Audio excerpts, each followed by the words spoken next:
कहाँ तक और क्या क्या पढ़ा था हमने कल, एक बारी थोड़ा सा बता दो और थोड़ा सा सुना भी दो। बताओ मैडम आपको क्या क्या आता है? आता क्या क्या आप ये बता दो। सुनाओ, चलो मीनिंग सुनाओ।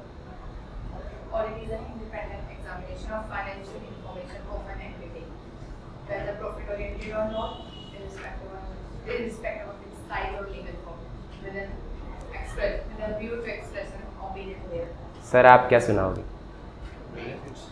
बेनिफिट सुनाओगे? सुनाओ।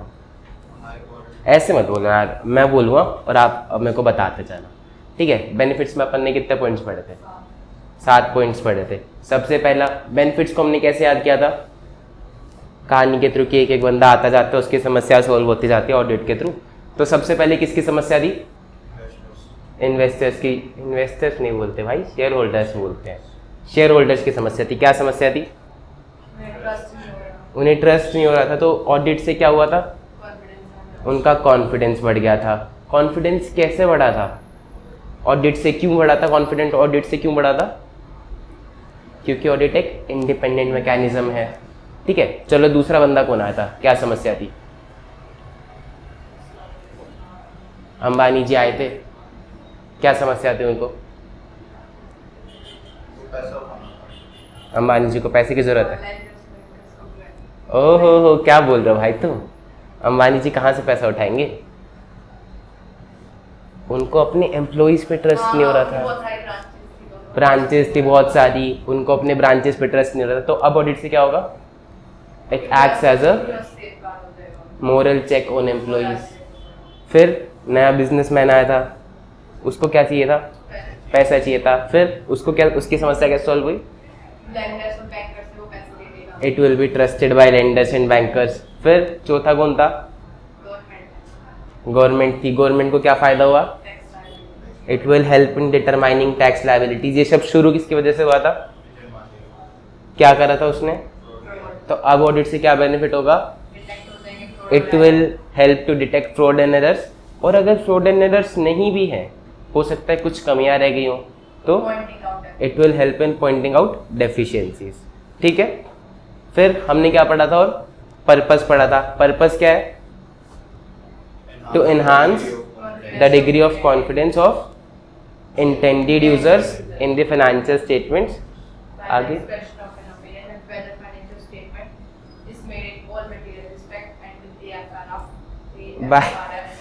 by the expression of an opinion whether the financial statements are made in all material respects in accordance with AFRF, ठीक है? हमने ये सारी चीज़ें पढ़ी थी। फिर हमने एक और चीज़ पढ़ी थी, मैनेजमेंट की रिस्पॉन्सिबिलिटीज़। याद है? मैनेजमेंट की रिस्पॉन्सिबिलिटीज़ में क्या था? 4 रिस्पॉन्सिबिलिटीज़ थी। सबसे पहली for the preparation and presentation of financial statements.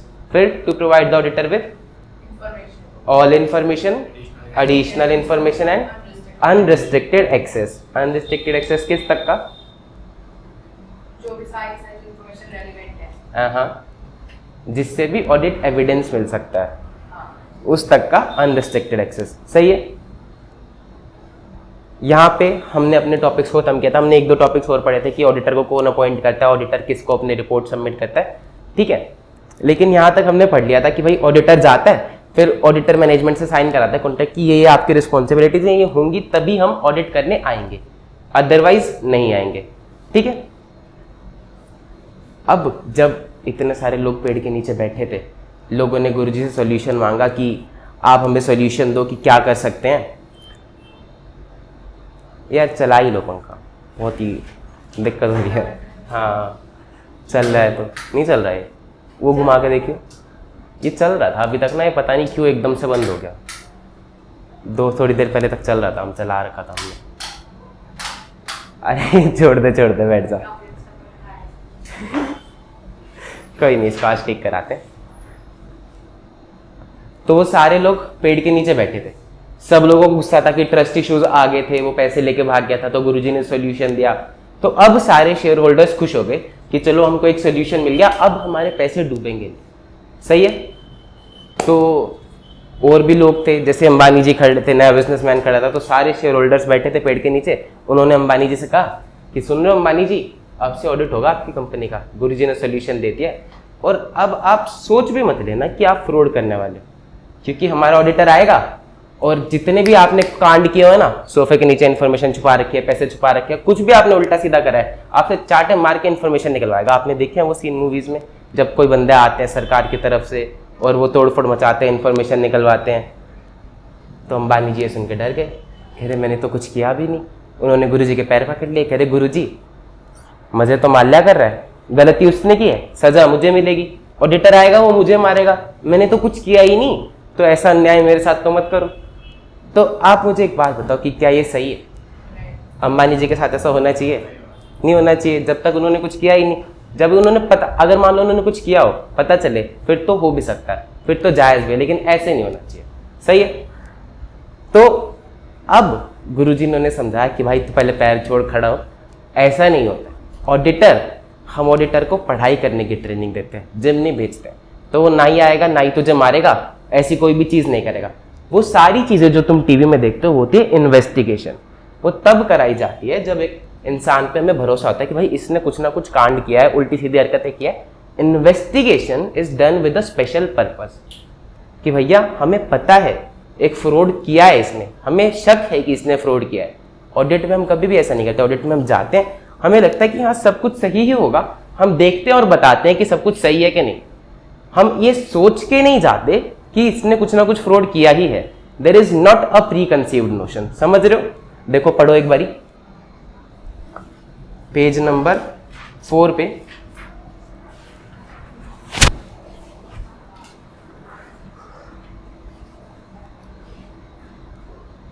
Audit versus investigation. Investigation और ऑडिट में क्या फर्क है कि इन्वेस्टिगेशन में हम सोच के जाते हैं, हम एक प्री कंसीव्ड नोशन के साथ जाते हैं, एक धारणा के साथ जाते हैं, पहले से सोची हुई धारणा कि भैया इस आदमी ने कुछ गड़बड़ करी है। जैसे हर्षद मेहता का केस पता आपको? तो हर्षद मेहता के पास ईडी आई थी, अरविंद केजरीवाल का केस रिसेंटली, तो उसके घर पे enforcement director income tax department आया। उनको पता था कि इसने कुछ किया है, तो उनके पास पावर्स हैं, वो कुछ भी कर सकते हैं। ऑडिटर के पास कोई पावर नहीं होती। ऑडिटर तो बस ये जानने जाता है, देखने जाता है कि भैया इसने सब कुछ ठीक से लिखा हुआ है कि नहीं लिखा हुआ। वो मान के चलता है कि इसने सब कुछ ठीक ही लिखा होगा, अनलेस एंड अनटिल कोई गड़बड़ी नहीं मिलती। बात समझ में आ रही है? Audit is distinct from investigation. Investigation is a critical examination of accounts with a special purpose.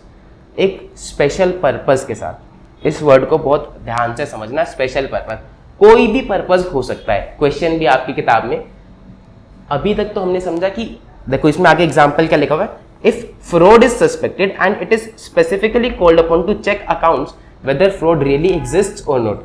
Harshad Mehta के केस में क्या हुआ था कि सबको लग रहा था कि भाई इसने फ्रॉड किया है, तो लोग गए देखने के लिए स्पेसिफिकली कि सच में फ्रॉड है या नहीं है। वो गए इस इंटेंशन से थे कि इसने फ्रॉड किया हुआ है।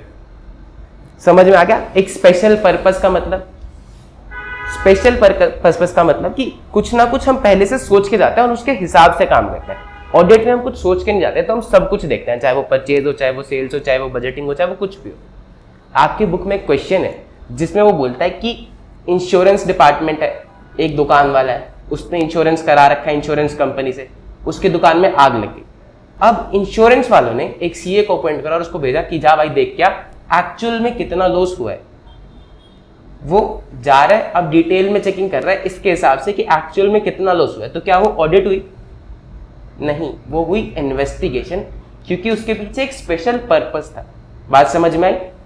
सिर्फ फ्रॉड के लिए पर्पस नहीं होता, और भी पर्पस हो सकते हैं, जैसे कि फायर डिपार्टमेंट वाला कि भाई किसी भी चीज को स्पेशली डिटेल में चेक करने को हम बोलेंगे इन्वेस्टिगेशन, जब हम एक पर्पस के साथ जाए। जब हम जनरली सब कुछ चेक करते हैं ताकि हम एक ओपिनियन बना सके कि भैया ये सब कुछ सही है कि नहीं है, उसको हम बोलेंगे ऑडिटिंग। सही है? The objective of audit on the other hand is to obtain reasonable assurance about whether the financial statements as a whole are free from material misstatements, whether due to fraud or error, thereby enabling the auditor to express an opinion. इसका कोई मतलब मुझे बताएगा?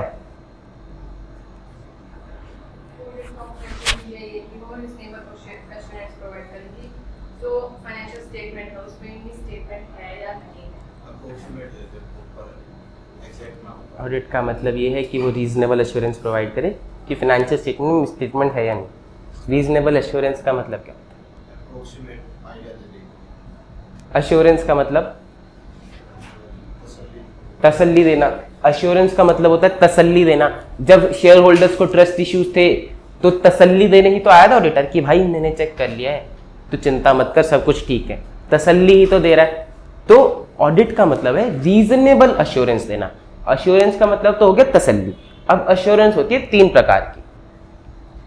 प्रकार की assurance होती है। Absolute assurance, मेरे हैंड मूवमेंट्स को देखना, एब्सोल्यूट अश्योरेंस, रीजनेबल अश्योरेंस और लिमिटेड अश्योरेंस। एब्सोल्यूट बोले तो 100% गारंटी कि भाई ऐसा है ही है, बिल्कुल सही लिखा हुआ है। फॉर एग्जाम्पल आपने देखा, आप एक ही एंट्री चेक करने गए कि किसी आदमी ने 10 लाख के परचेज करी तो उसने परचेज टू कैश की एंट्री पास कर रखी है, तो क्या वो एंट्री एकदम सही है? क्या वो गारंटी से बोल सकते हो कि भाई ये अकाउंट्स के रूल्स एंड रेगुलेशंस के हिसाब से है, सब कुछ ठीक है उसमें? तो आप दे रहे हो 100% अश्योरेंस, ठीक है। फिर एक आती है reasonable assurance which is a high level of assurance कि 90-95% मैं बोल रहा हूँ कि भाई सब कुछ ठीक है, लेकिन 100% मैं गारंटी नहीं दे सकता। हो सकता है कुछ गड़बड़ी निकल आए, लेकिन मैंने बहुत चेकिंग कर लिया है, मेरी एक्सपर्टीज के हिसाब से मोस्टली चीजें ठीक ही निकलेंगी, कुछ गड़बड़ी आएगी। बात समझ में आ रही है? इसको हम बोलते हैं रीजनेबल अश्योरेंस। और एक होती है लिमिटेड अश्योरेंस। उसमें होता है, वो बोलता है कि भाई मैंने चेक तो करा है, मैं ये नहीं बोल रहा कि सब कुछ ठीक है, पर जितना मैंने चेक करा है उसमें मेरे को कुछ गलती भी नहीं मिली है। स्टेटमेंट्स में फर्क समझ में आ गया? एक में वो बोल रहा है कि 90-95% सब कुछ ठीक ही है, तसल्ली रखो, बस मैं 100% नहीं बोल पाऊंगा, हो सकता है कुछ निकल भी आए। लेकिन एक में वो बोल रहा है कि मैं ठीक नहीं बोल रहा, मैं ये कह रहा हूं कि जितना मैंने चेक किया है उसमें मेरे को कोई गलती नहीं मिली। और एक होती है 100% एश्योरेंस, जिसमें हम बोलते हैं कि हाँ भाई गारंटी से सब कुछ ठीक ही है। बात समझ में आई? तो ऑडिट कैसी एश्योरेंस देता है? रीजनेबल एश्योरेंस देता है। बात समझ में आई? अब वो रीजनेबल क्यों देता है, एब्सोल्यूट क्यों नहीं देता? बताओ। कुछ गलती निकल भी जाए, क्यों देता भाई? एब्सोल्यूट क्यों नहीं देता?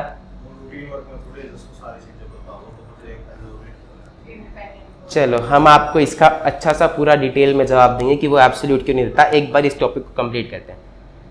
थर्ड लाइन है, audit is never started with a preconceived notion. एक पहले से बनाई गई धारणा नहीं होती ऑडिट में। हम जाते हैं, हम देखते हैं और हम बताते हैं, हम सोच के नहीं जाते कि इसने फ्रॉड किया है कि नहीं किया। About the state of affairs, auditor seeks to report what he finds in the normal course of examination of accounts. The scope of audit is general and broad, whereas investigation का scope होता है specific and narrow. अब उनको लगता है income tax वालों को कि इस कंपनी में परचेज डिपार्टमेंट ने कोई फ्रॉड किया या सेल्स डिपार्टमेंट ने कोई फ्रॉड किया, जितनी सेल्स हुई है उतनी दिखाई नहीं है, तो वो सेल्स डिपार्टमेंट के पास जाएगी या वो परचेज, सेल्स, विजिटिंग सबके पास जाएगी? वो सेल्स वाले के पास जाएगी, क्योंकि उनके पास इतना टाइम नहीं है, वो ढूंढना चाहते हैं कि किसने फ्रॉड किया है। तो इन्वेस्टिगेशन एक स्पेसिफिक पर्पस के लिए होती है और उसका स्कोप वहीं तक लिमिटेड होता है, वो इधर उधर के डिपार्टमेंट्स को नहीं छेड़ती। लेकिन ऑडिटर तो एक ओपिनियन बनाने जा रहा है, तो वो सभी डिपार्टमेंट्स को देखता है। इसीलिए वो बोलता है कि scope of audit is general and broad, whereas scope of investigation is specific and narrow, and sometimes investigation results from prima facie findings of the auditor. Auditor might give some findings of concern and such findings may prompt for investigation. ये बोलता है कि आपने audit करी, अब आप देख रहे हो इतनी सारी चीजें, परचेज, सेल, एटसेट्रा एटसेट्रा, आप सब कुछ देख रहे हो, एसेट का डिपार्टमेंट भी देख रहे हो। अब आपको लग रहा है कि भैया परचेज डिपार्टमेंट में कुछ गड़बड़ी है, आपने कुछ कुछ चीजें चेक करी पर आपको कुछ मिल नहीं रहा, लेकिन आपको लग रहा है कुछ तो गड़बड़ी है, या फिर आपको कुछ चीजें मिली आपने बताई, लेकिन उसके बेसिस पे आप ये नहीं बोल सकते कि फ्रॉड है। तो आपने मैनेजमेंट को बताई और मैनेजमेंट को लगा कि भैया कुछ तो गड़बड़ चल रही है मेरे इस डिपार्टमेंट में। अब देखो जैसे अंबानी जी तो अपने हर एम्प्लॉय, हर डिपार्टमेंट का खुद से चेकिंग नहीं कर सकते। तो जब उनको ऑडिटर ने बताया कि भैया इस डिपार्टमेंट में कुछ गड़बड़ी चल रही है, तो उन्होंने बाहर से एक टीम बुलाई और कहा कि इन्वेस्टिगेट करो कि क्या फ्रॉड करा है इन्होंने। समझ में आई? तो ऐसा हो सकता है कि ऑडिट की फाइंडिंग्स से इन्वेस्टिगेशन कराई जाए। ऑडिट में इन्वेस्टिगेशन में result from prima facie findings of the auditor, जो उसने पहली नजर में फाइंडिंग्स दी ऑडिटर ने, उससे इन्वेस्टिगेशन कराई कंपनी ने। बात समझ में आई? कोई और दिक्कत परेशानी? एक बार ही पढ़ लो फिर हम आगे बढ़ते हैं। सुनो, वीडियो पसंद आ रही है?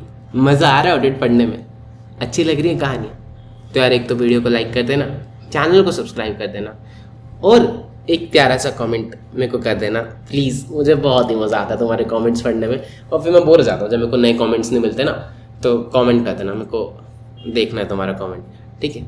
और अगर तुमको नहीं समझ में आ रहा क्या कमेंट करना तो कुछ भी कर दो, इमोजी ही डाल दो, दांत फाड़ने वाले, लाल दिल, पीला दिल, नीला दिल, कुछ भी जो तुम्हारा मन करे, लेकिन कमेंट कर देना, ठीक है। चलो देखते हैं आगे।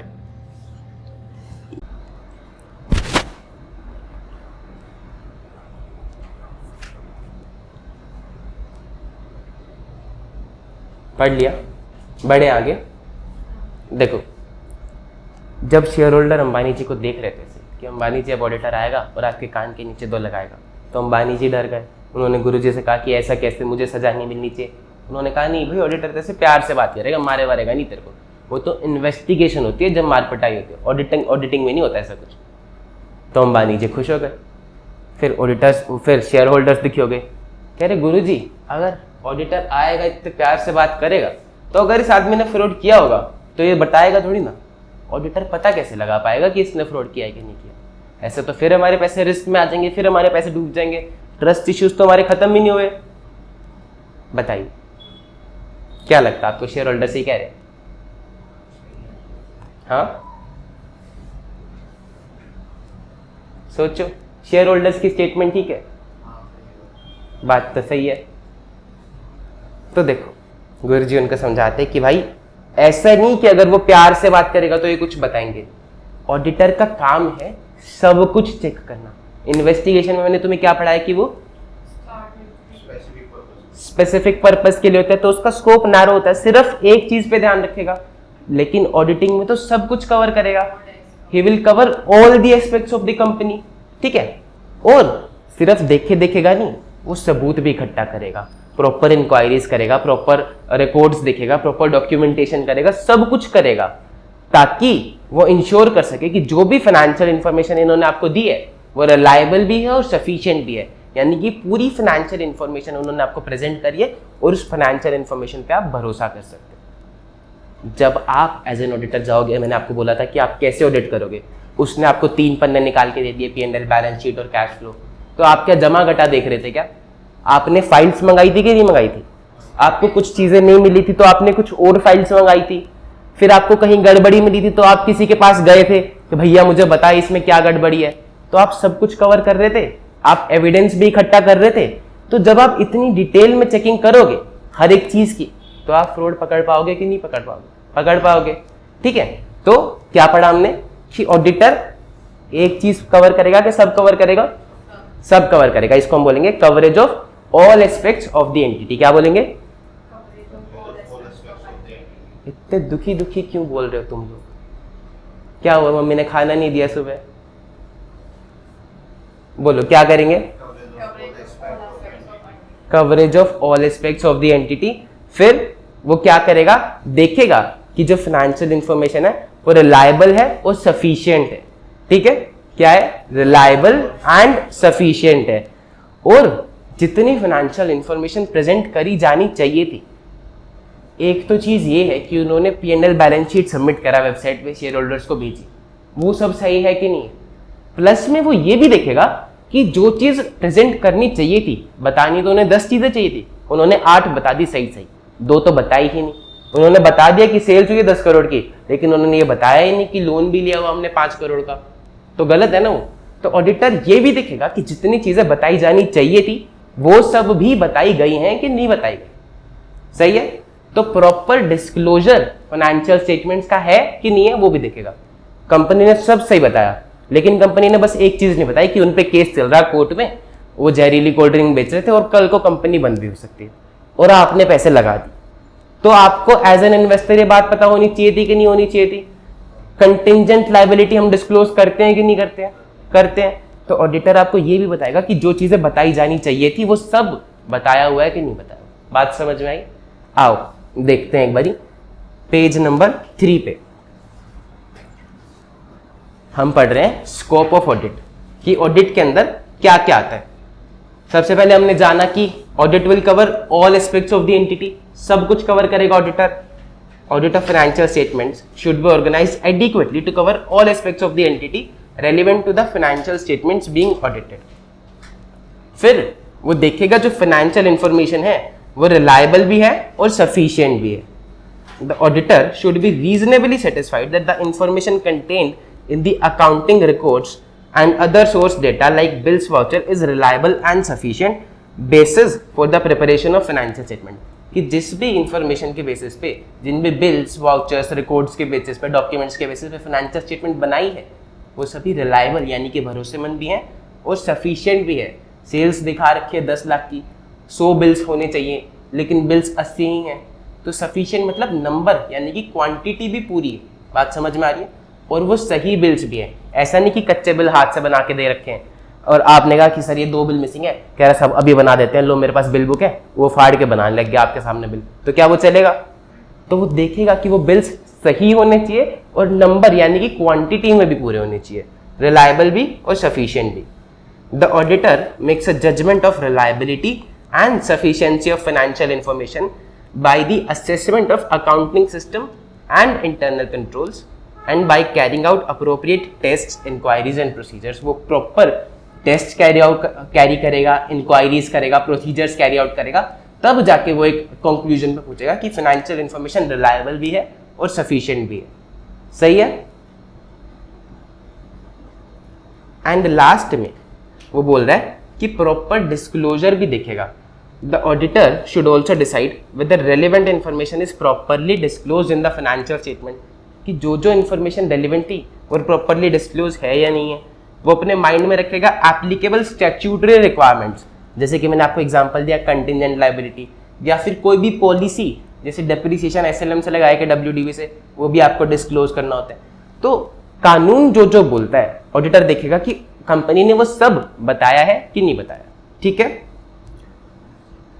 It is done by ensuring that financial statements properly summarize transactions and events recorded therein, and by considering the judgments made by management in the preparation of financial statement. वो कैसे इंश्योर करेगा कि प्रॉपर डिस्क्लोजर है या नहीं?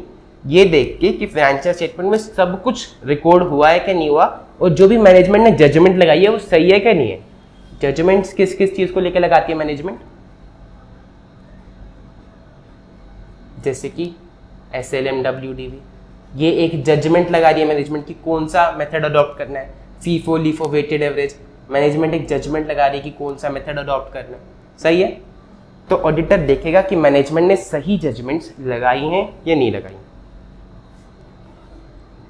The management responsible for preparation and presentation of financial statements makes many judgment in this process of preparing and presenting financial statements. For example, choosing of appropriate accounting policies like method of charging depreciation of fixed assets or method of valuation of inventories. Management बहुत सारी judgements लगाती है, जैसे कि depreciation, जैसे कि inventory का valuation. Auditor evaluate करता है selection and consistent application of accounting policies by management, whether such a selection is proper and whether chosen policies have been applied consistently on period to period basis. देखो, management को share holders को Impress करने के लिए क्या दिखाना पड़ेगा financial statements में? प्रॉफिट दिखाना पड़ेगा. मैनेजमेंट प्रॉफिट दिखा रही है 10 लाख, अगले साल 12 लाख. इस साल मैनेजमेंट का प्रॉफिट हुआ कम, सेल कम हुई. ठीक है? तो अब मैनेजमेंट सोच रही है कि मैं डब्ल्यूडीवी से एसएलएम पे शिफ्ट कर चाहती हूँ, तो डेप्रिसिएशन का चार्ज थोड़ा कम हो जाएगा, प्रॉफिट थोड़ा बढ़ जाएगा. और एसएलएम डब्ल्यूडीवी दोनों ही लो अलाउ करता है, तो मैं हो जाती हूँ शिफ्ट. तो क्या मैनेजमेंट हो सकती है? हो सकती है. ठीक है, चलो हो गई मैनेजमेंट. अब अगले साल मैनेजमेंट का प्रॉफिट बढ़िया हो गया, मैनेजमेंट को लग रहा है टैक्स ज़्यादा देना पड़ेगा, तो मैनेजमेंट ने क्या करा, फिर से डब्ल्यूडीवी पे शिफ्ट हो गई, सॉरी फिर से एसएलएम पे शिफ्ट होगी. तो डेप्रिसिएशन ज़्यादा हो गया, प्रॉफिट कम हो गया. कानून कहते हैं कि एसएलएम डब्ल्यूडीवी कोई भी लगा लो, तो क्या मैनेजमेंट हो सकती है? हाँ, डिस्क्लोजर दे. मैनेजमेंट के घर का राज थोड़ी ऐसे नहीं कर सकते भाई. कोई ना कोई रीजन होना चाहिए आपके शिफ्ट होने का. ऐसी शिफ्ट नहीं हो सकती कि हाँ कभी प्रॉफिट बचा लिया, कभी शेयर होल्डर को इंप्रेस कर दिया. ऑडिटर देखेगा कि कहीं मैनेजमेंट मैनिपुलेट तो नहीं कर दिया अकाउंट्स को by changing the accounting policies. तो अकाउंटिंग पॉलिसी का सिलेक्शन सही है प्लस में कंसिस्टेंट भी होना चाहिए, साल दर साल आप सेम ही डिप्रिसिएशन लगा रहे हो, सेम ही अकाउंटिंग पॉलिसीज अडॉप्ट कर रहे हो, फीफो लीफो जो भी आप अडॉप्ट करते हैं साल भर साल सेम ही कर रहे हो। अगर आपके पास कोई रीजन है कि बेटर प्रेजेंटेशन है या इंडस्ट्री के रिक्वायरमेंट्स चेंज होगी तो आप चेंज कर सकते हो। आप ऐसे नहीं चेंज कर सकते कि प्रॉफिट बढ़ाना है या फिर प्रॉफिट घटाना, समझ गए? तो ऑडिटर देखेगा, इवैल्यूएट करेगा selection and consistent application of accounting policies by management. समझ में आया? कोई डाउट, दिक्कत, परेशानी? एक बारी पढ़ो इसको।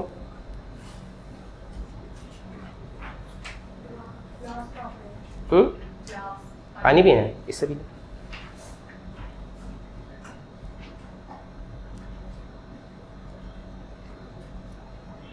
अरे सुनो ना, मैं क्या कह रहा था कि लेक्चर पसंद आ रहा है, अगर कोई भी डाउट आ रहा है ना तो तुम मेरे को व्हाट्सएप कर सकते हो। मेरा व्हाट्सएप नंबर है 9817664456। क्या है व्हाट्सएप नंबर? 9817664456। एक मेरे पास व्हाट्सएप ग्रुप भी है, मैं तुम्हें उसमें ऐड कर लूँगा। जितने भी बच्चे डाउट पूछते हैं तुम उनके साथ मिलके डाउट पूछ भी सकते हो, उनके डाउट सोल्व कर भी सकते हो। सही? चलो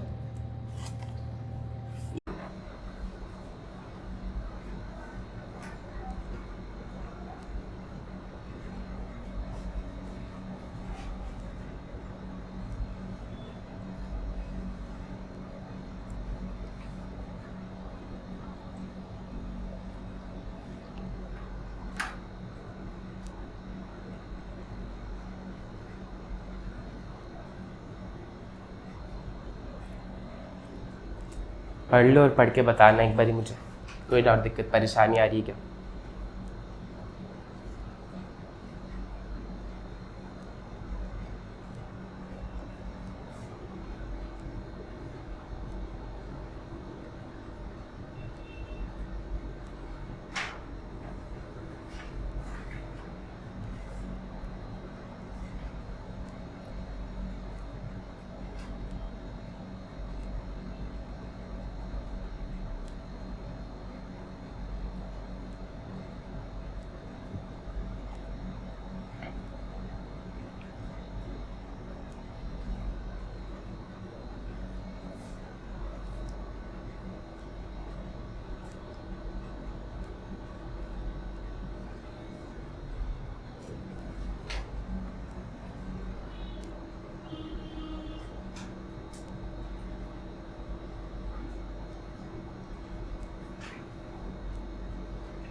पढ़ लिया मैडम आपने?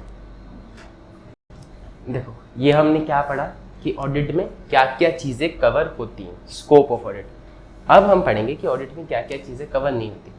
आप ऑडिट करने जाते हो, ठीक है मैडम जी, आप ऑडिट करने गए, आपने अब तक क्या सीखा है? अकाउंट्स बनाने सीख लिए, अकाउंटिंग स्टैंडर्ड्स भी सीख लिए, आप चेक तो कर ही लोगे कि सब कुछ सेम बना हुआ है कि नहीं बना हुआ, शेड्यूल 3 भी आपको आता है, सब आपको आता है, ठीक है। अब आप चेक कर रहे हो, अकाउंट्स चेक कर रहे हो, आपने फाइल्स वाइल्स सब मंगा ली, बिल्स विल्स सब मंगा ली, उसमें लिखा हुआ है कि बिल्डिंग 10 करोड़, ठीक है, जिस बिल्डिंग में आप बैठे हो उसकी वैल्यू उन्होंने लगाई है 10 करोड़। मैनेजमेंट कहिए मैडम जी एक बार देख के बता दो बिल्डिंग की वैल्यू ठीक लगी है कि नहीं लगी है? आप बताओ सर, आप बता पाओगे? नहीं बता पाओगे? वैल्यूअर का काम है बिल्डिंग के वैल्यू निकालना, तो हमने तो पढ़ा भी नहीं बिल्डिंग की वैल्यू कैसे निकालते हैं, हमें तो क्वेश्चन में दी होती तो हम लिख देते। वो कह रहा अच्छा जी मैडम जी बिल्डिंग की वैल्यू मत बताओ, ये बिल देखो ये फर्जी सा लग रहा है, देखना वो डिपार्टमेंट वाला दे तो रहा है पर मेरे को भरोसा सा नहीं हो रहा, एक बार बिल देख के बताओ बिल ठीक है कि नहीं है। हम कैसे बता सकते हैं? इंडिपेंडेंट बॉडी है। इंडिपेंडेंट बॉडी है तो बताओ सर, आप बता पाओगे? क्यों मर्जी है या नहीं? आपके पास 2 बिल्स हैं, चेक कर सकता है इंसान। क्या? जैसे मानो परचेज का बिल दिखा रहा है तो मैं देखिएगा ना कि हमारे 10 लाख की परचेज दिखा रहा है तो हम जाके स्टॉक देख सकते हैं कि 10 लाख का स्टॉक है या नहीं, इस तरह से हम चेक कर सकते हैं। मैं आर्टिकलशिप में चाहता था ना यहाँ पे, तो मैं ऑडिट करता था कि भाई तुम्हारे पास जो भी बिल्स है लाओ, मैं देखता हूँ एंट्री करी और सही से नहीं करी है। तो मैं देख के लेके गया एक दिन कि भाई सही सही एंट्री करी है। तो मैंने सर को बताया जाके कि सर सारी एंट्री सही करी हुई है। तो सर कह रहे तुमने क्या चेक करा? मैंने कहा सर देखो बिल था परचेज का 10 लाख का, मैंने देख लिया परचेज टू कैश की एंट्री हुई है। इसी तरह से बहुत सारे बिल्स थे, मैंने देख लिया कि सारी एंट्री सही हुई है कि नहीं। तो मेरे सर कह रहे हैं तुम्हें क्या लगता है वो बेवकूफ़ है, उन्हें जनरल एंट्री नहीं करनी आती, तुम जनरल एंट्री कर रहे हो चेक जाके। तो क्या सुझाव है सर आपका इस स्टेटमेंट पे?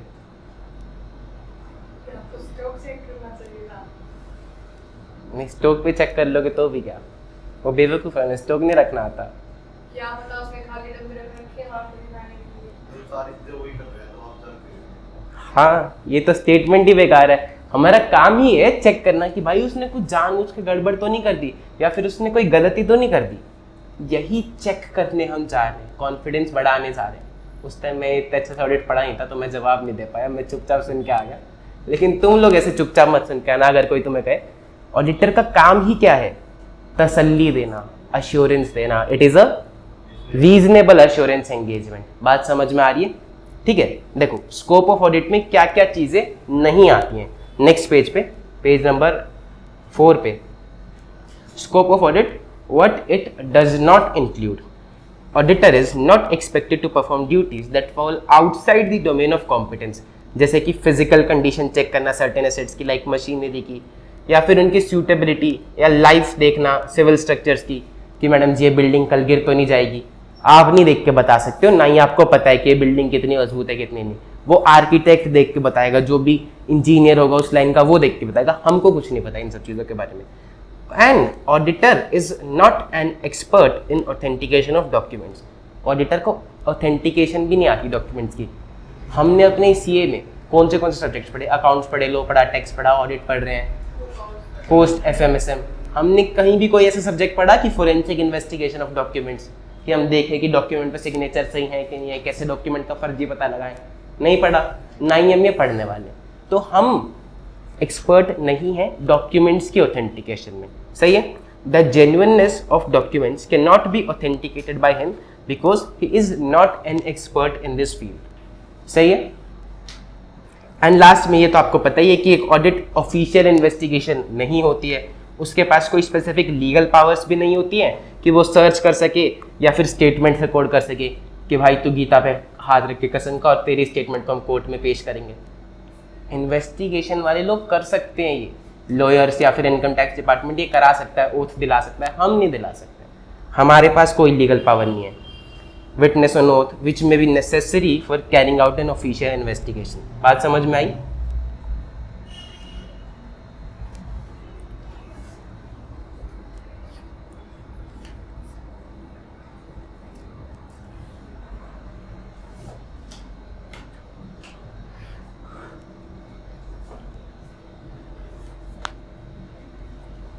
पढ़े आगे। अब एक बात बताओ, हम कहानी पे थे, पहले शेयर होल्डर ने डराया अंबानी जी को कि तुम पिटोगे। अंबानी जी ने गुरु जी के पैर पकड़े, उन्होंने समझाया कि भाई तुम नहीं पिटोगे, ऑडिटर इन्वेस्टिगेटर नहीं है। ठीक है, उसके बाद क्या हुआ था? शेयर होल्डर्स नाराज हो गए थे, कह रहे कि वो पिटेगा नहीं तो वो सच नहीं बताएगा। तो गुरु जी ने समझाया था कि वो सब कवर करेगा, इन्वेस्टिगेशन में तो फिर भी थोड़ा सा कवर होता है, प्रॉपर एविडेंस लेगा और फिर तुम्हें बताएगा कि सब कुछ रिपोर्टेड है कि नहीं है, तो तुम चिंता मत करो। तो इतनी सारी तसल्ली जब गुरुजी ने दी कि वो सब कवर करेगा, वो एक्सपर्ट भी है, वो एविडेंस भी लेगा, तो शेयर होल्डर हो गए खुश। उन्हें लगा कि हाँ चलो पैसे हमारे सेफ हैं। तो आपके फर्स्ट पेज पे आओ एक बारी, सबसे आगे जहाँ फोटो छपी हुई है बहुत सारी। हमने किस किस की कहानी सुन लिया? कौन रह गया? झुनझुन वाला रह गया। तो इतने सारे लोग थे, इन्वेस्टर्स, शेयर होल्डर्स बैठे थे, उसमें से सबसे बड़ा इन्वेस्टर था झुनझुन वाला। वो था नहीं लेकिन उसको बनना था सबसे बड़ा इन्वेस्टर। जब अंबानी जी भी थे, उनको भी देश की सबसे बड़ी कंपनी बनानी थी, ऐसे इसको भी देश का सबसे बड़ा इन्वेस्टर बनना था। तो अब इसने सोचा कि जब गुरुजी ने इतना बढ़िया सोल्यूशन दे ही दिया है, ऑडिट कराएंगे, हमारे पैसे सेफ रहेंगे, तो उसने फ़ोन उठाया और फ़ोन किया अपनी धर्मपत्नी को। कह रहे सुन लियो भाग्यवान, एक काम करो, घर के कागज़ निकालो, अपने जितने भी जेवर हैं सब निकालो, आज ही बेच डालो। आज से हम सारा पैसा कंपनी में लगाएंगे, क्योंकि अब गुरुजी ने सोल्यूशन दिया है और अब तो हमारा पैसा डूबेगा ही नहीं। हम उसी कंपनी में पैसा लगाएंगे जो उनसी कंपनी ऑडिट कराएगी। तो क्या लगता है आपको कि लगा दें पैसा? नहीं लगाएं, क्यों? क्योंकि ऑडिट रीजनेबल एश्योरेंस देता है। रीजनेबल एश्योरेंस देता है। और रिस्की है। कितना लगा दें? क्या कह रहे हो? एक पिछले बैच में मैंने पूछा था, तो एक लड़का कह रहा उसकी बीवी मारेगी उसको कि सब कुछ बेच के पैसा लगा देगा। तो और तुम्हारी क्या आपके पास क्या रीजन है कि पैसा क्यों ना लगा? क्योंकि ऑडिट रीजनेबल एश्योरेंस देता है। क्यों देता है ऑडिट रीजनेबल एश्योरेंस? 100% क्यों नहीं दे सकता? क्योंकि ऑडिट की कुछ लिमिटेशंस भी हैं। बताओ। ऐसे थोड़ी ना। हमारी पढ़ाई थोड़ी आती। चलो पढ़ा देते हैं। देखो, ऑडिट कभी भी 100% गारंटी नहीं दे सकता। ऑडिटर आपको नहीं बोल सकता कि भैया आप सारा पैसा लगा दो और आपका पैसा सेफ रहेगा। क्यों नहीं बोल सकता? ऑडिट हम कब करते हैं?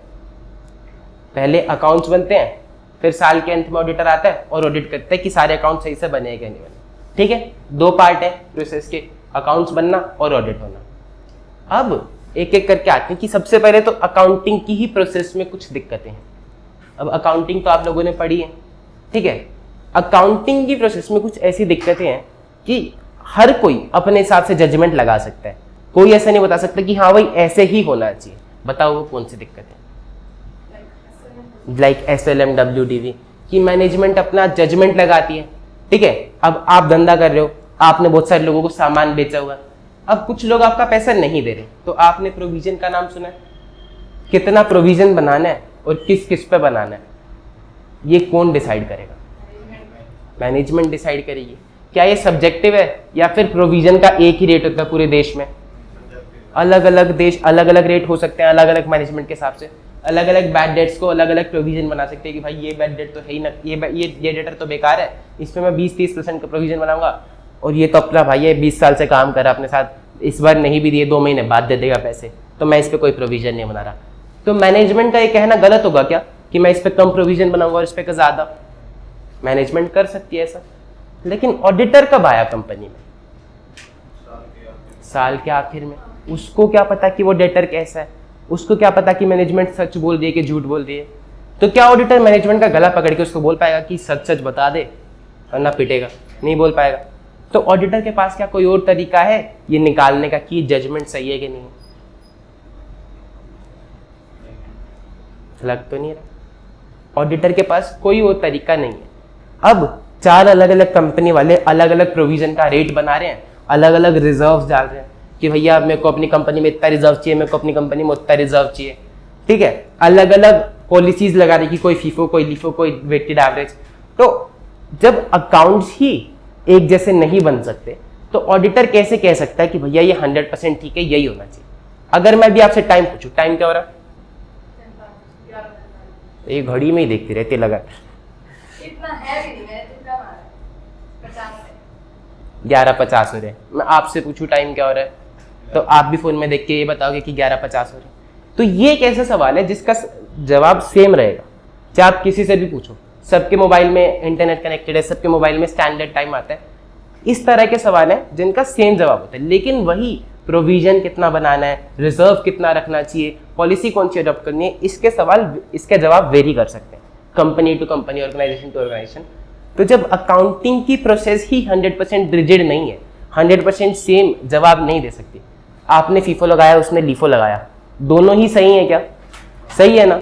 तो अकाउंटिंग की प्रोसेस ही जब 100% सही एक जैसे रिजल्ट नहीं दे सकती, तो ऑडिटर नहीं बता सकता कि ये 100% करेक्ट है या नहीं। उसको मान के चलना पड़ेगा कि हाँ सही ही है, मैनेजमेंट ने कुछ जजमेंट लिया तो सही है। तो कुछ दिक्कतें हैं अकाउंटिंग के प्रोसेस में और कुछ दिक्कतें हैं ऑडिटिंग की प्रोसेस में, सही है। अब दूसरी चीज सुनो, मैडम आपको क्या खाने में पसंद है? पास्ता। मैडम को पास्ता बहुत पसंद है, मैडम रोज पास्ता खाती है। एक दिन मैडम ने सोचा कि जिस तरह से मेरे को पास्ता खाना पसंद है उस तरह से और भी लोगों को पास्ता खाना पसंद होगा, तो क्यों ना एक रेस्टोरेंट खोला जाए। मैडम ने एक बढ़िया सा रेस्टोरेंट खोला, कैफ़े बोलते हैं आजकल, तो कैफ़े खोला मैडम ने बढ़िया सा, और उसमें भीड़ आने थी। अब कुछ कुछ लोग पास्ता खाते लेते थे और चुपचाप निकल जाते थे बिना पैसे दिए। तो ऐसे तो मैडम आपका भारी नुकसान हो जाएगा। तो आप क्या करोगे इसको प्रिवेंट करने के लिए? कैमरे लगा दोगे। और कैमरे लगाने से क्या, आप रात को आओगे देखोगे कि भैया इतने लोग निकल गए, उससे बस आपको दुख ही होगा, पैसे कम बचे आपके। तो जो काउंटर पे बैठेगा वो देखेगा नहीं। चलो काउंटर पे भी बिठा दें, काउंटर पे भी बैठा देंगे किसी को कि भैया कैमरा में देखता रहे कि कौन पैसे देके जा रहा है कौन नहीं देके जा रहा। लेकिन वो काउंटर वाला क्या 24 घंटे एक टक नजर लगाए देखता रहेगा? हो सकता है कि वो ना देखे, लोग फिर से निकल जाए कुछ ना कुछ करके। ठीक है, हाँ ऐसे कर सकते हैं जैसे डोमिनोज वगैरह में कहते हैं पहले बिल कटवा देते हैं। हाँ ऐसे कर सकते हैं कि पहले ही बिल कटवा दें, ऑर्डर पे ही। ऑर्डर पे ही बिल कटवा दें। ठीक है, अब आपके वाले आपने जिसको काउंटर पे बिठाया था उसने सेटिंग करी कि भाई तू चुपचाप आ, बिल मत कटवा, खाना खा और निकल जा। ठीक है, पैसे मेरे को दे दियो कैश में, 10% कम दे दियो। वो पैसे गए उसकी जेब में। अब आप क्या करोगे मैडम? सोचो, आप क्या करोगे? सोचो सोचो, कोई भी जवाब दो। अगर मुझे पता लग रहा है कि ऐसा हो रहा है तो उसको हटा दूँ। दूसरे को रखोगे, दूसरा भी यही करेगा। सोल्यूशन बताओ। खुद ही बैठना पड़ेगा। सोचा तो फिर अगर आप खुद ही भी बैठ जाओगे तो फिर आप बिजनेस को ग्रो कैसे करोगे? जीवन भर एक ही कैफे खोल के बैठे रहोगे? सोचो बड़ी ऑर्गेनाइजेशन कैसे करती होंगी, या फिर बड़े रेस्टोरेंट कैसे करते होंगे। एक काम करते हैं, मैं आपको एक आइडिया देता हूँ। आप एक काम करो, वेटर की ड्यूटी लगाओ कि जो भी बंदा है कि भाई तेरी जिम्मेदारी है, कोई भी बाहर निकलेगा अगर उसने पैसे नहीं दिए तो तेरी तनख्वाह से काट लेंगे। कर सकते हैं? बताओ मैडम। कर तो सकते हैं, चलो करके देखते हैं। करा हमने, महीने के अंत में हमें पता चला कि 3-4 लोग हैं जो बिना खाना खाए बिना पैसे दिए चले गए। आपने उससे कहा कि भैया तेरी तनख्वाह से कटेगी, और उन्हें पीटने लग गया, कह रहा साहब आप तनख्वाह ही मेरे को 8,000 देते हो, उसमें से वो 4,000 का तो वो खाना खा गए, अब मेरे को क्या बचेगा, मैं नहीं कर रहा, ऐसे नहीं वैसे नहीं। तो आपको उस पर दया आ गई, तो ये आइडिया तो ज़्यादा दूर चलेगा नहीं। फिर आपने कहा कि एक काम कर, वो जो भी बोले काउंटर वाले को लाके, काउंटर वाले को बता, काउंटर वाला एक पर्ची बना के देगा, 2 पर्ची बनाएगा। एक पर्ची अंदर किचन में जाएगी कि भाई तेरे को ये सामान देना है, एक पर्ची अकाउंट्स वाले के पास जाएगी। अकाउंट्स वाला आपने अलग कर दिया कि भाई तू सॉफ्टवेयर में बिल डालेगा और बिल निकालेगा पक्का। तो अब क्या होगा कि आपने अलग अलग काम कर दिए, एक अकाउंट्स वाले के पास जाएगी, बिल बनाएगा अलग बंदा, और वेटर के पास होगी अलग पर्ची। ठीक है, अब ऐसा हो सकता है कि बिल में कई बार आपकी मिस्टेक हो जाए, मैनुअल मिस्टेक हो जाए, या फिर अगर आप सॉफ्टवेयर से भी कर रहे हो तो जीएसटी आप गलत लगा दो। तो हमने सॉफ्टवेयर में ही फीड कर दिया कि भैया इस आइटम पे 5% जीएसटी, इस आइटम पे 18% जीएसटी। ठीक है, ताकि आपका बिल सही बने, ताकि कोई पैसे दिए बिना जाए ना। आपने अलग अलग लोगों की ड्यूटी लगा दी कि भैया वेटर तू भी देख, कि काउंटर वाले तू भी देख, और बिल जिससे देगा तू उसको पैसे जमा करा, तो बिल वाला भी देखेगा कि कहीं कोई बिना पैसे दिए तो नहीं जा रहा। ये सब आप क्यों कर रहे हो? मतलब लॉस ना हो, ताकि आपको लॉस ना हो, ताकि आपका काम धंधा सही से चलता रहे। आप कभी गए हो शोरूम में कपड़े खरीदने, H&M के शोरूम में, जब आप जाते हो बैग लेके, अगर आप बाहर चले जाते हो ऐसे ही बिना बिल कटाए, तो उसमें स्कैनर्स होते हैं, वो बजने लग जाता है ना। मैडम आपने किया हुआ है क्या? अगर मेरा बजाता बहुत मुश्किल से भागी थी। तो ऐसा हो जाता है। वो स्कैनर्स क्यों लगाए होते हैं? देखने के लिए कि कहीं कोई चोर आ जाए, कहीं कोई बिना बिल कटाए सामान ना ले जाए, आपका लॉस ना हो जाए। हाँ, तो ये सब क्या है? ये है कंट्रोल्स, प्रोसेसेस, ये है इंटरनल कंट्रोल्स, ताकि आपकी फाइनेंशियल स्टेटमेंट सही बने। इनका फाइनेंशियल स्टेटमेंट से क्या लेना देना? स्कैनर्स लगाए हैं, उसका फाइनेंशियल स्टेटमेंट से क्या लेना देना? अगर वो बिल कटवाएगा, हाँ, तो जब हम फाइनेंशियल स्टेटमेंट सही करेंगे कि बिल में इतना ही स्टॉक गया और इतना ही हमारे पास, अगर नहीं कटाएगा तो अगर नहीं तो कम हो जाएगा, पेमेंट आएगी नहीं। पेमेंट स्टॉक कम हो जाएगा। बुक्स में स्टॉक उतना ही रहेगा लेकिन गोदाम में कम हो जाएगा, तो गड़बड़ी हो जाएगी, फाइनेंशियल स्टेटमेंट सही नहीं बनेगी। तो कंट्रोल्स हम इसीलिए लगाते हैं ताकि सब कुछ सही चलता रहे। उसने खाए तो तीन मान लो 3 पास्ता की प्लेट ली उस बंदे ने, जो भी आया था अपने फ्रेंड्स के साथ, तीन प्लेट ली और उसने बिल काट दिया 2 का, गलती हो गई। या फिर 3 ली, उसने बिल काट दिया कम अमाउंट का, मेन्यू कार्ड में कुछ और रेट था, इसमें कुछ और रेट है, तो गलती हो जाएगी, आपको लॉस होगा। आपका स्टॉक चला गया ज्यादा का, आपके पास पेमेंट आई कम, इसीलिए हम सॉफ्टवेयर में डाल देते हैं कि भैया गलती होने के चांसेस कम हो जाए, सॉफ्टवेयर अपने आप ही उठा ले। ये सब होते हैं इंटरनल कंट्रोल्स। साल भर आप काम करते हैं, कंट्रोल्स काम करते हैं, और अंत में आपकी फाइनेंशियल स्टेटमेंट्स बनती है, तो हमें पता रहता है कि फाइनेंशियल स्टेटमेंट्स सही है। ये कंट्रोल्स कौन लगाएगा? मैनेजमेंट लगाएगी कि ऑडिटर? मैनेजमेंट लगाएगी, ऑडिटर क्यों नहीं?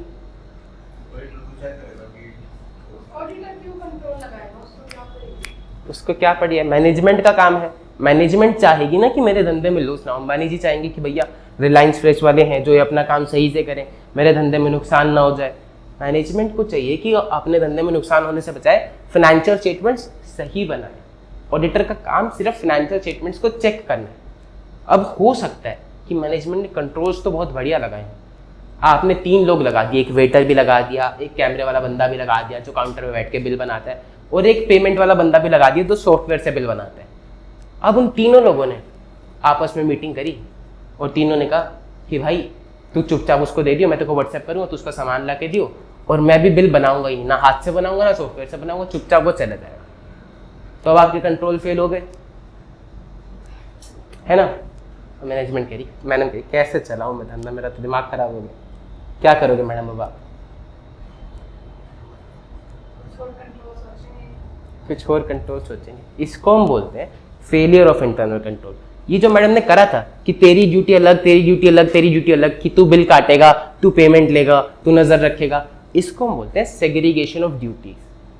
सेग्रीगेशन ऑफ ड्यूटीज का मतलब ड्यूटीज को अलग अलग कर दिया। जैसे आप बैंक में जाते हो, आप कैश जमा कराते हो, वो आपको एक हाथ से लिखी हुई पर्ची देता है, ठीक है, फिर वो अपनी एक पर्ची खुद बना, आपको एक पर्ची देता है और उसके पास एक कार्बन कॉपी वाली पर्ची रह जाती है।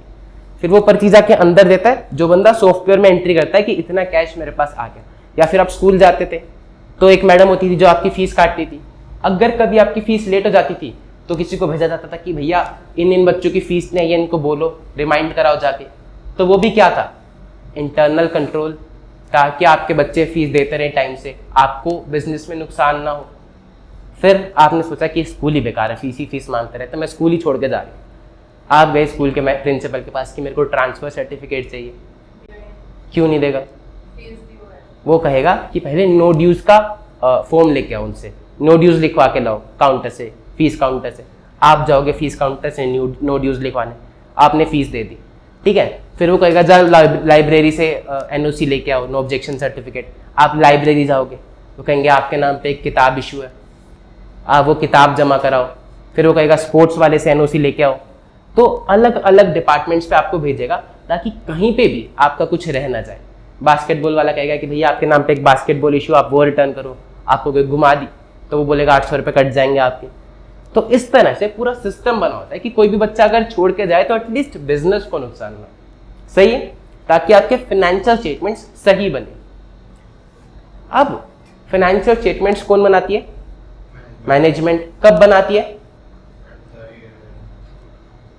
मैनेजमेंट फाइनेंशियल स्टेटमेंट्स पूरे साल बनाती रहती है। जनरल एंट्री आज अगर आपने सामान खरीदा तो वो आज की आज ही सॉफ्टवेयर में रिकॉर्ड होगा, ठीक है। वो धीरे धीरे करके P&L में चला जाएगा, सॉफ्टवेयर में उसी टाइम चला जाता है। अब मैनुअल नहीं बनाते ना हम लोग, सॉफ्टवेयर में बनता है। तो पूरे साल फाइनेंशियल स्टेटमेंट्स बनते हैं। अब वो 3 लोगों ने मीटिंग करी थी, कोल्यूजन कर लिया कि भैया बिल मत काटियो, हाथ में व्हाट्सएप कर दूंगा, उसको खाना खिला दियो और पैसे ले लेंगे। तो आपकी फाइनेंशियल स्टेटमेंट सही नहीं बनी। अब ऑडिटर आके पता लगा पाएगा क्या कि ऐसे कितने कस्टमर थे जिन्होंने बिना बिल के पैसे ले लिए, बिना बिल के खाना खा लिया? नहीं पता लगा पाएगा। तो अगर आपके कंट्रोल्स ऑपरेट नहीं करेंगे तो आपकी फाइनेंशियल स्टेटमेंट सही नहीं बनेगी। तो ये कमी है फाइनेंशियल रिपोर्टिंग की प्रोसेस में कि हो सकता है कि आपके कंट्रोल्स ही ऑपरेट ना किए हो पूरे साल, तो आपकी फाइनेंशियल स्टेटमेंट्स ही सही ना बनी हो। तो ऑडिटर के पास कोई जादू की छड़ी थोड़ी ना कि वो बता देगा कि कितने कस्टमर आए थे जो बिना पैसा दिए चले गए, है ना। 2 चीजें मैंने आपको बताई थी, एक फाइनेंशियल रिपोर्टिंग की प्रोसेस और एक ऑडिटिंग की प्रोसेस। फाइनेंशियल रिपोर्टिंग के प्रोसेस में 2 कमियां। पहली, ऐसे चलो दूसरी बता दो, कंट्रोल्स ऑपरेट ना किए हो पूरे साल। और पहली, हाँ पहली थी कि अलग अलग पॉलिसी लगा रही, यानी कि जजमेंट्स इन्वॉल्व होती है अकाउंटिंग की प्रोसेस में, सब्जेक्टिव डिसीजन, अलग अलग मैनेजमेंट अलग अलग डिसीजन ले सकती है, जजमेंट्स इन्वॉल्व होती है, और हो सकता है कि कंट्रोल ऑपरेट ना किया। ये 2 कमियां हैं फाइनेंशियल रिपोर्टिंग के प्रोसेस में। ऑडिट की प्रोसेस में क्या कमियां हैं? सोचो कि हम ऑडिट करने जाते हैं, उसने आपको इतनी सारी फाइल्स ला के दी थी, इतनी सारी ढेर लग गया था, आपने कहा चलो एक बार शुरू तो करते हैं। अब आप अंबानी जी का ऑडिट करने गए, उनके ऑर्गेनाइजेशन में डेली बेसिस पे कितनी एंट्रीज होती होंगी? करोड़ों होती होंगी। तो क्या आप सबको चेक कर पाओगे? और वो भी पूरे साल की। तो आप ऑडिट कैसे करोगे बताओ? सैम्पलिंग बेसिस पे करेंगे। सैम्पलिंग बेसिस पे ऑडिटर ऑडिट करता है। अब मेरा सवाल है कि सैम्पलिंग बेसिस पे ही क्यों? 100% क्यों नहीं? पॉसिबल नहीं है। एक काम कर, क्या चाहिए आपको 100% चेकिंग करने के लिए? सारे bills चाहिए, सारे बिल्स मिल जाएंगे आपको, सब मिल जाएगा। अरे एक बंदा चेक कैसे करेगा? चलो टीम हायर करते हैं। फिर कॉस्ट कितनी ज्यादा हो जाएगी उस टीम की? आपने टीम हायर करी, 100 बंदे 100 ऑडिटर बुला रही है, उसकी इनकी सैलरी कितनी ज्यादा हो जाएगी? 100 ऑडिटर से क्या होगा मैडम? करोड़ों ट्रांजेक्शन है। अच्छा, चलो आपने 10,000 आर्टिकल हायर करे और 10,000 सीएस हायर करे, और आपने सबको बोला हमला कर दो इन पे। उनने सब सजा के अकाउंट रिकॉर्ड सब छीन लिए और चेक करने लगे, एक एक एंट्री सब चेक कर दिया आपने। आपने सोचा अब अंबानी जी बहुत खुश होंगे, मार्केट में मेरा नाम ही बन जाएगा कि मैंने रिलायंस की ऐसी ऑडिट करी जो लोग देखते ही रह गए। आपने 100% चेकिंग कर ली। अब आप अंबानी जी के ऑफिस में जाके बैठे, पैर पे पैर रख के कह रहे और अंबानी जी क्या हाल चाल? बढ़िया एकदम। फिर ऑडिट हो गया आपकी, एक एक एंट्री चेक कर दी और कोई गड़बड़ी नहीं, सब एकदम बढ़िया आपके ऑर्गेनाइजेशन में। अंबानी जी बहुत खुश, कह रहे एक एक एंट्री आज तक कोई नहीं करता। कह रहे ऑडिटर साहब बताओ क्या सेवा करी जाए आपकी? तो आपने हिसाब लगाया कि 10,000 आर्टिकल का इतना, 10,000 ऑडिटर का इतना, 3 महीने से हम लोग काम कर रहे हैं। आपने कहा 500 करोड़ दे दो जरा। अब अंबानी जी ने आपके पैर पकड़ लिए कि भाई इतना तो मेरा प्रॉफिट भी नहीं है। नहीं तो बोला ना मैं कॉस्ट ज्यादा। अगली बार से क्या अंबानी जी आपको बुलाएंगे? नहीं बुलाएंगे। तो आपने कहा ऐसे तो पॉसिबल नहीं हो पाएगा। फिर आपने नया आइडिया निकाला, आपने कहा चेकिंग तो मैं 100% ही करके रहूँगा। आपने कहा चलो 100 ऑडिटर्स और आर्टिकल्स की फीस तो अंबानी जी अफोर्ड कर लेंगे, अंबानी जी पे बहुत पैसा। आपने 100 ऑडिटर लगाए, 100 आर्टिकल लगाए। आपने उनको कहा दिन रात लगे रहो और एक एक एंट्री चेक करके ही निकल। उन्होंने कहा ठीक है, उनको सैलरी मिल रही है, उनको क्या मतलब। अब वो रोज आ रहे हैं, चेक कर रहे हैं। चेक करते करते करते करते 2020 की ऑडिट रिपोर्ट उन्होंने 2035 में दी कि एक एक एंट्री हमने चेक कर ली और कोई गड़बड़ी नहीं निकली। कोई रेफरेंस नहीं है उस बात में। इन्वेस्ट करा था मम्मी जी ने, उनके बच्चों को रिपोर्ट मिल रही है कि आपकी मम्मी ने जो पैसे इन्वेस्ट करे थे उस साल के फाइनेंशियल स्टेटमेंट में कोई गड़बड़ी नहीं। अब क्या फायदा? अब क्या फ़ायदा? अगर इतने साल बाद रिपोर्ट मिलेगी तो उसका कोई फ़ायदा ही नहीं रहेगा। जैसे जैसे टाइम निकलता जाता है इंफॉर्मेशन का रेलेवेंस कम होता जाता है। आज का अखबार आप आज ही पढ़ोगे ना, कल तो नहीं पढ़ोगे। तो जैसे जैसे टाइम निकलता जाएगा, अगर इतने साल बाद हमें पता चला कि भाई कुछ गड़बड़ है, तब तक तो कंपनी डूब लेगी या कंपनी वाला पैसे लेके भाग जाएगा, तो उस चीज़ का कोई मतलब ही नहीं रह जाता। इसीलिए हम चाहते हैं पहली बात तो कॉस्ट हमारी लिमिट में रहे, दूसरी बात हम टाइमली रिपोर्ट दें। समझ में आ रही है बात? तो प्रैक्टिकल नहीं है कि हम 100% चेकिंग करें, और हमारे पास एक ये भी चीज़ थी कि हमारे पास कोई लीगल पावर्स भी नहीं है। ठीक है, हम ऐसे जबरदस्ती करके निकलवा भी नहीं सकते। ये भी कमी थी ऑडिट के प्रोसेस में। और सोचो, अब मैडम के रेस्टोरेंट में तो 3 लोग थे जिन्होंने आपस में कोल्यूजन करा। अब सोचो मैडम खुद ही कुछ करना चाहती है।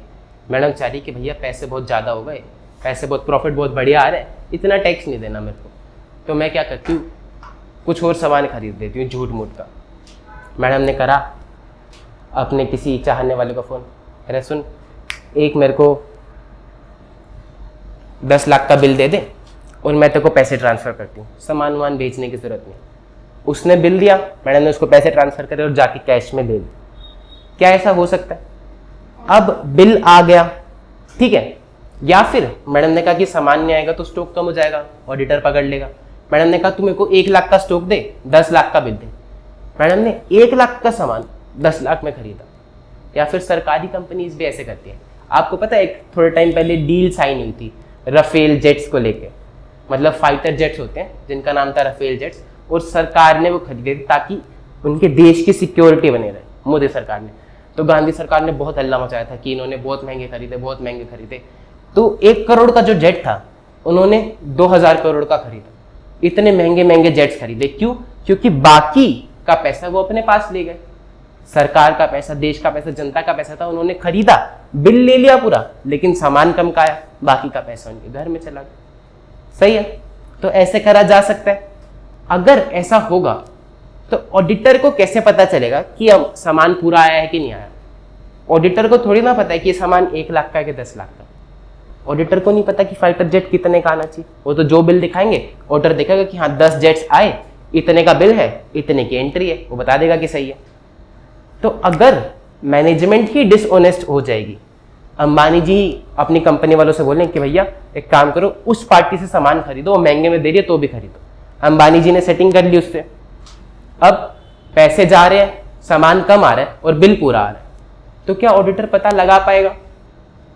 ऑडिटर कुछ पता नहीं लगा पाएगा। अगर मैनेजमेंट चाहेगी तो इस तरह से अपनी रिलेटेड पार्टी के साथ ट्रांजैक्शन करेगी और ऑडिटर को कुछ पता नहीं चलेगा, सामान कम का आएगा, बिल ज्यादा का आएगा।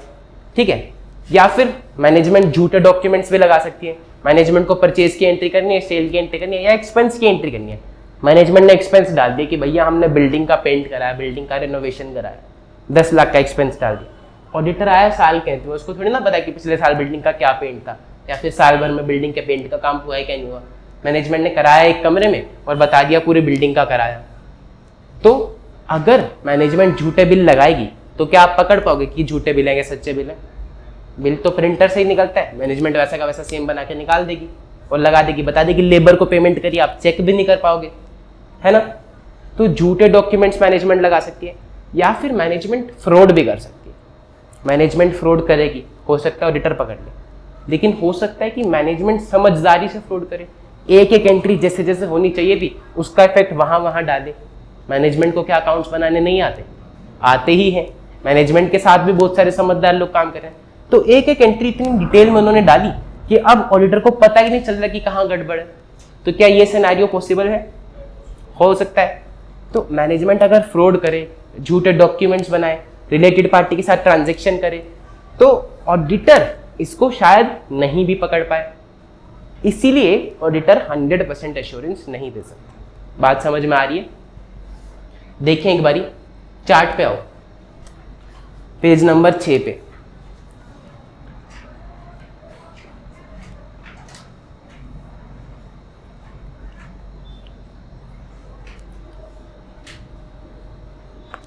मिला आपको इनहेरेंट लिमिटेशंस ऑफ ऑडिट? देखो, लिमिटेशंस यानी कि कमियां। अब हम बता रहे हैं कि 2 चीजें हैं।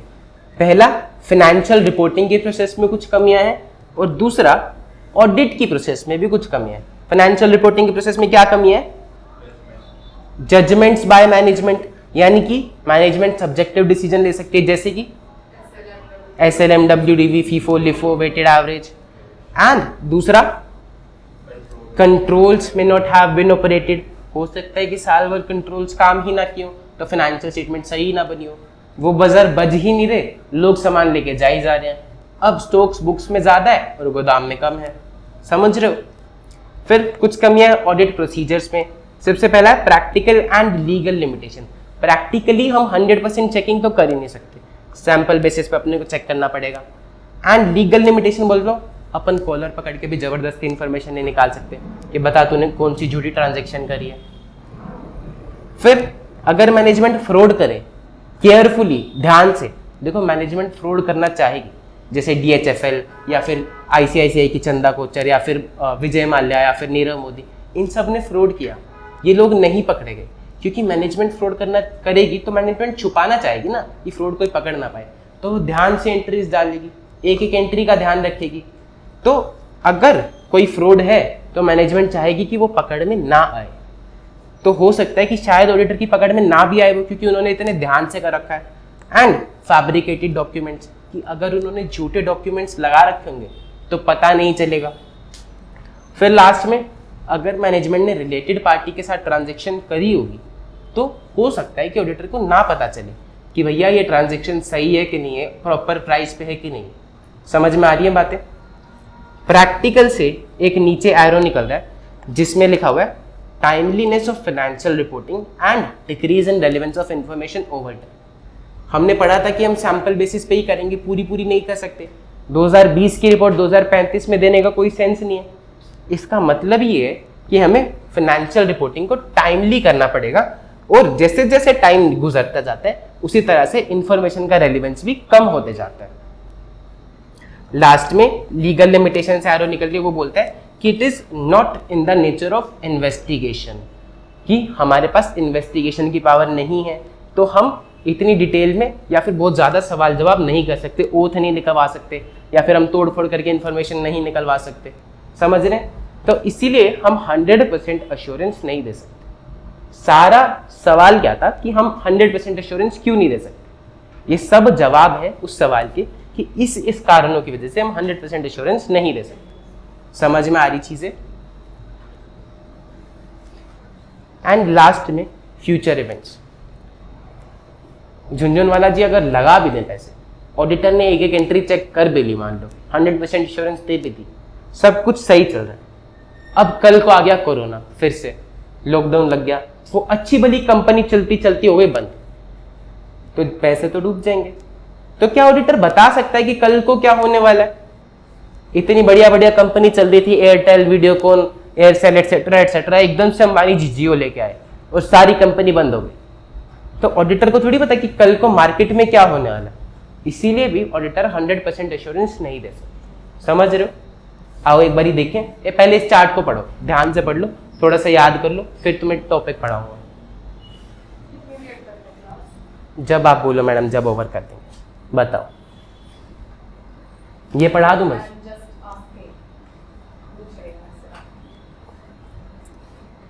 ये टॉपिक मैं लिखवाने वाला था तुम्हें, वैसे तो कल लिखवा दूंगा। चलो पढ़ा तो दूं, लेकिन आज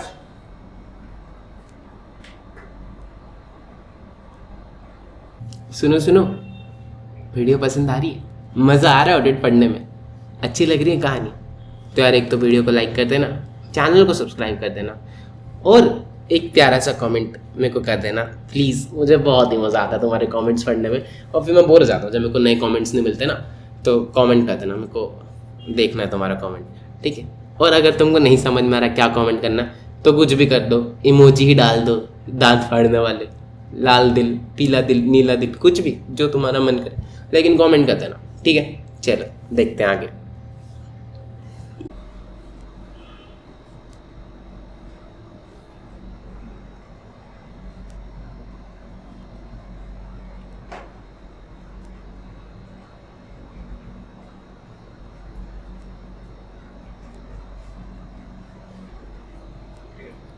पढ़ें एक बारी टॉपिक, पढ़ें पिछले पेज पे।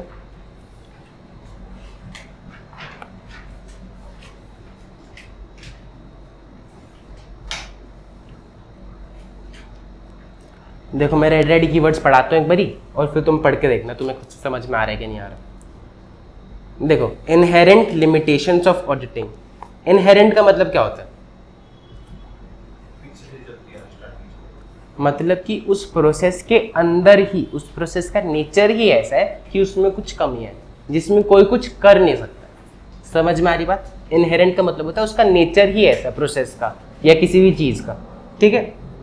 5 कमियां थी। सबसे पहले तो फाइनेंशियल रिपोर्टिंग के प्रोसेस में कि one of the premises for conducting an audit is that management acknowledges its responsibility of preparation of presentation and presentation of financial statements in accordance with applicable FRF and for devising suitable internal controls. Management की responsibility है सही से financial statements banana and internal controls लगाना। Financial statements बनाते time management कुछ कुछ judgement का इस्तेमाल करती है, सब्जेक्टिव डिसीजन लेती है, जिससे कि एक अनसर्टेनिटी आ जाती है, जैसे कि डेप्रिसिएशन का मेथड या बैड डेट्स पे प्रोविजन कितना लगाया जाए, देखो मिल रहा है। फिर हो सकता है कि कंट्रोल्स ऑपरेट ही ना किए हो साल भर में, तो आपकी फाइनेंशियल स्टेटमेंट सही ना बनी हो, तो ऑडिटर नहीं बता पाएगा कि सब कुछ सही है क्या नहीं है। जैसे कि example, collusion between purchase department and goods receiving section. उसने कहा कि भैया मैं लिख दूंगा कि मेरे पास सामान आ गया और तू बोल दियो कि हमने इतना खरीदा है, पैसे बांट लेंगे, है ना। Next is nature of audit procedure. Audit की प्रोसेस में भी कुछ कुछ दिक्कतें हैं। सबसे पहला तो कि प्रैक्टिकल और लीगल लिमिटेशंस है। Example, auditor does not test all transaction and balances, he forms his opinion only by testing samples. ये है प्रैक्टिकल लिमिटेशन। एंड हो सकता है कि मैनेजमेंट पूरी जानकारी ना दे, management may not provide complete information as requested by the auditor, और ऑडिटर फोर्स भी नहीं कर सकता, he can not force management to provide complete information as may be requested by auditor. In case he is not provided with the required information, he can only report. अगर management उसको नहीं देती है information तो वो सिर्फ report ही कर सकता है, वो निकलवा नहीं सकता। ये है लीगल लिमिटेशन, उसके पास पावर नहीं है ऑफिशियल। फिर हो सकता है कि मैनेजमेंट में डिसऑनेस्ट पीपल हो, द मैनेजमेंट में consist of dishonest people and may be itself involved in fraud. Management खुद ही फ्रॉड करने में जुटी हुई है। It may be engaged in concealing fraud by designing sophisticated and carefully organized schemes which may be hard to detect by the auditor। Management बहुत ध्यान से schemes से अलग अलग तरह से फ्रॉड कर रही हो जो कि ऑडिटर को पकड़ में ही ना आए। It may produce fabricated documents before the auditor to lead him to believe that audit evidence is valid। Management झूठे डॉक्यूमेंट्स प्रेजेंट कर सकती है जिससे कि ऑडिटर को लगे कि वो डॉक्यूमेंट्स वैलिड हैं। सही है। Entities may have entered into some transaction with related parties. अगर रिलेटेड पार्टीज के साथ ट्रांजैक्शन होगी तो ऑडिटर को शायद ना ही पता चले। Such transactions may be only paper transactions and may not have actually occurred. हो सकता है सिर्फ पेपर पे ट्रांजैक्शन हो, असल में कुछ हुआ ही ना हो, सामान आया ही ना हुआ। नेक्स्ट पॉइंट है not in the nature of investigation. Audit कोई ऑफिशियल इन्वेस्टिगेशन नहीं है, इसलिए ऑडिटर कोई एब्सोल्यूट एश्योरेंस भी नहीं दे सकता कि financial statement free from material misstatements, fraud errors है या नहीं है। Next is timeliness of financial reporting and decrease in relevance of information over time. The relevance of information decreases over time. जैसे जैसे टाइम निकलता है इंफॉर्मेशन का relevance कम होते जाता है। And auditor can not verify each and every matter, therefore a balance has to be struck between reliability of information and cost of obtaining it. कि आपकी इंफॉर्मेशन रिलायबल भी रहे, तब तक वैलिड भी रहे, प्लस उसकी कॉस्ट भी कम आए। इसके बीच में आपको एक बैलेंस मेंटेन करके रखना पड़ता है। And last is future events. Future events और conditions may affect entity adversely. Adverse events may seriously affect ability of entity to continue its business. The business may cease to exist in future due to change in market conditions। Business बंद भी हो सकता है future में कि market conditions change हो गई, कोई नया बिजनेस कॉम्पिटिटर आ गया, कोई नया बिजनेस मॉडल आ गया, या फिर कोई एडवर्स इवेंट्स हो गए जैसे कि कोरोना। सही है, एक सेकंड पढ़ लो।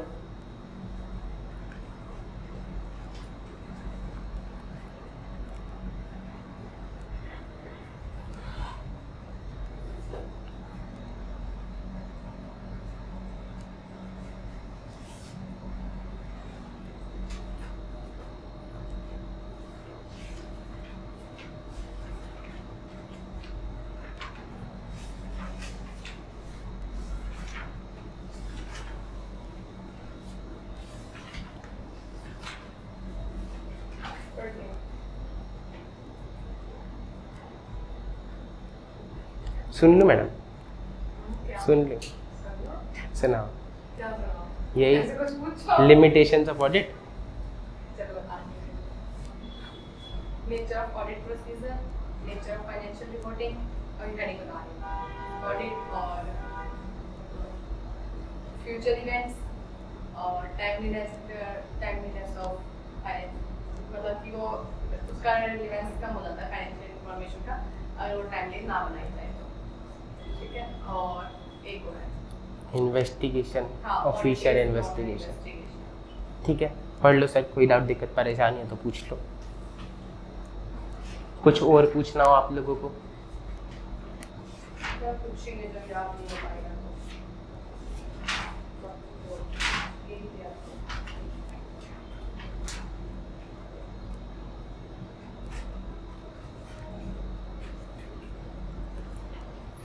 ये चार्ट याद कर लेना यार, बहुत इंपॉर्टेंट क्वेश्चन है वाला, बहुत बार पूछा जाता है।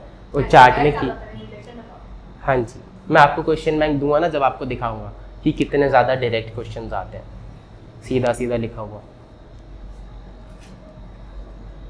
वैसे पहले ऐसे आता था कि लिमिटेशंस बताओ, तो आपको ये पूरा पेज एक्सप्लेन करना पड़ता था। अब ऐसे नहीं आता, अब वो आपसे एक चीज़ पूछ लेगा कि नेचर ऑफ फाइनेंशियल रिपोर्टिंग बता दो, या फिर nature of audit procedure limitations के अंदर में क्या है वो बता दो। क्योंकि अब छोटे क्वेश्चन आने लगे ना, पहले 8-8 नंबर, 6-6, 7-7 नंबर इस तरह के क्वेश्चन आते थे, अब 3 या 4 मार्क्स के क्वेश्चन आते हैं। तो अब आपसे एक पार्ट पूछ लिया जाता है। अगर पूरा पूछेगा फिर तो आप 5 हेडिंग लिख दोगे और उसके अंदर एक एक लाइन लिख दोगे तो भी आपका चल जाएगा। लेकिन एक पार्ट पूछेगा, या तो फाइनेंशियल रिपोर्टिंग या फिर nature of audit procedures. Nature of audit procedure वाला ज़्यादा इंपॉर्टेंट है इसमें, क्योंकि 3-4 पॉइंट्स है उसमें, तो वो ज़रूर आ सकता है। वैसे अब पूरा नहीं पूछा जाता। हाँ, ये वाला practical legal limitation, dishonest people, fraud fabricated documents. हाँ जी, तो ये वाला पार्ट पूछा जा सकता है 4 मार्क के लिए। 3 ही पॉइंट होंगे इसमें। Practical legal limitation, fraud fabricated documents, transaction with related party. हाँ, यही पॉइंट्स हैं, तो आपको मिल जाएंगे इसके 4 नंबर अगर आप ये पूरा लिखोगे तो। Case study based case study base बहुत कम आते हैं, मोस्टली अब केस स्टडी बेस ना MCQ में आते हैं। वैसे अगर केस स्टडी बेस देखोगे तो 1 या 2 क्वेश्चन आ जाए तो आ जाए, वरना उससे ज़्यादा आते नहीं है। मतलब ये मैं बहुत सारे 150 क्वेश्चन देखने के बाद तो मैं बता रहा हूँ, वरना मेरे को पहले लगता था कि आते हैं 40-50% केस स्टडी, पर अब मैंने देख लिए बहुत सारे क्वेश्चंस पिछले ईयर्स के भी, केस स्टडी वाले कोई खास है नहीं। स्टडी मटेरियल में दे रखे हैं ज़रूर, लेकिन वैसे पेपर में बहुत कम आते हैं लेकिन कम।